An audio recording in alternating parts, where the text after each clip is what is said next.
Hello my friends and welcome back. Thank you very much for being with me again today. This article that I would like to discuss today has to do with new achievements slash successes reported by the Ukrainians in their fight against the Russians and their separatists. This article comes from the New Voice of Ukraine from today, July 22nd, 2022. The title reads, Ukrainian army hits 5 Russian strongholds, 2 ammo depots on southern front. So as you know, that's probably the counteroffensive they were talking for some time. And let's see what's this going to tell us. Russians continue to conduct defensive operations in southern region of Ukraine, holding on the retreat lines. After taking casualties, the personnel of the 34th Separate Motorized Rifle Brigade of the Russian invading troops refuses to go into battle, Operational Command South said. So the Russians don't want to go and fight. Well, I don't know how they got to this point, and I don't understand what would be the reason. You're obviously winning. What? You're afraid of those HIMARS that the Russians destroyed 4 out of 12? And probably the next one are coming right now, and there will be about 20 in the future, supplied by the United States of America and other countries. They supply their own. By the evening of July 21st, the enemy launched an airstrike in Potemkine area. No casualties were taken by the Ukrainian side. Never. The Ukrainians never, only civilians. Yes, always civilians, never military personnel, according to the Ukrainians.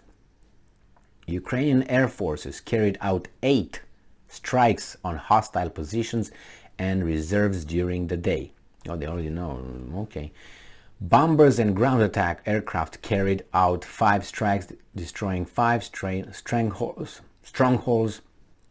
and 2 ammunition depots in the Skadovsky and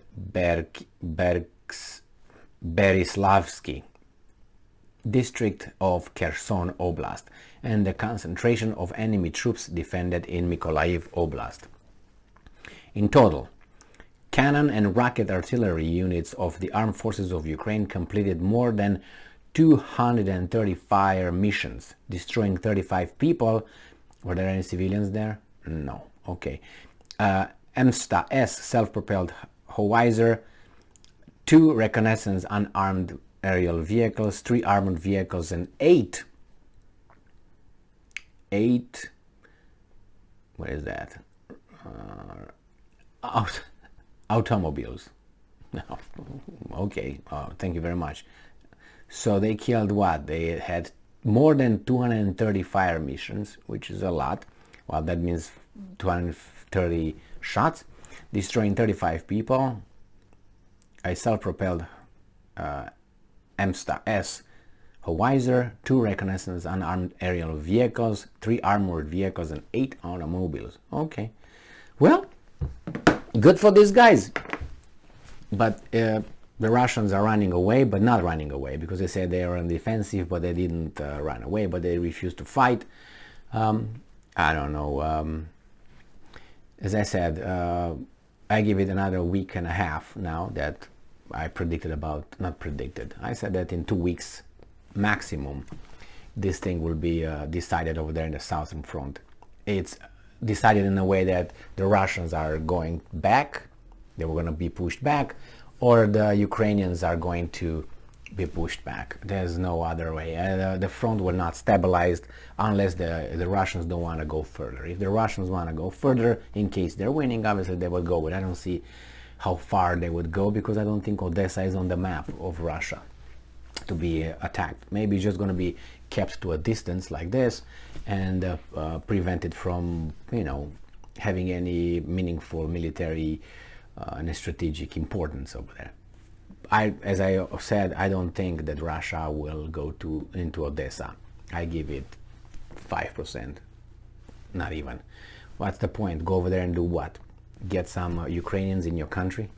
how many Russians you have over there. Nevertheless, and besides, on top of that is Transnistria, and I just made a video on Transnistria wanting to really join Russia. Now, I don't know if that's going to be viable, because Transnistria has it's a landlocked country if you consider it as a country, and it's not like Kaliningrad, which has the Baltic Sea to the north.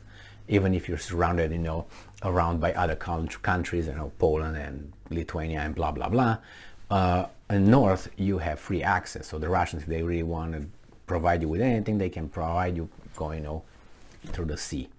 On the other hand, this guy's Transnistria is landlocked. So if these guys impose sanctions on you and embargo, how are you gonna supply them with anything? See what happens with Kaliningrad. The Russians are gonna ask a Transnistria corridor, like the Germans asked a Gdansk or Danzig corridor. If that's so, then we're gonna have another war. And I don't think the Russians want to go that way. It's too far, a lot of land, and that would mean breaking Ukraine too. Odessa in the south and the rest of Ukraine in north. So I don't know about Transnistria. So that's why I don't think they will have anything to do with Odessa. They would like to control Odessa, but they will not be. I think the losses will be too big.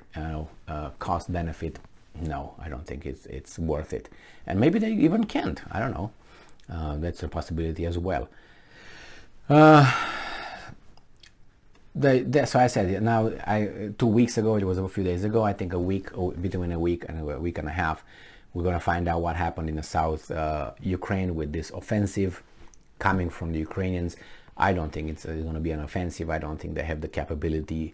But from all other sources I look into, I don't think the Ukrainians will have any possibility to conduct a counteroffensive. I think they will just shoot a few rockets over there and see how it goes, and trying to prevent the Russians from doing nothing, I guess. I don't know.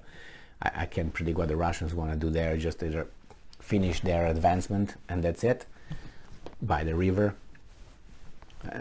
I don't know if they want to cross it and go. It is going to be a hard time. They will have a hard time crossing the river and going west. And then what would be the point? How many Russians? Unless you want to have a corridor over there, a buffer zone, so you can't be hit by the American provided HIMARS long range missile systems. Then you create a buffer zone. But how many casualties will be over there for that buffer zone? I don't know. But I don't know how Ukraine will react in a way that how much power it still has, and how much Russia is willing to engage. We'll find out. As I said, 1 week and a half. Thank you very much for being with me again today. Stay strong, stay smart, look for the truth, and be just.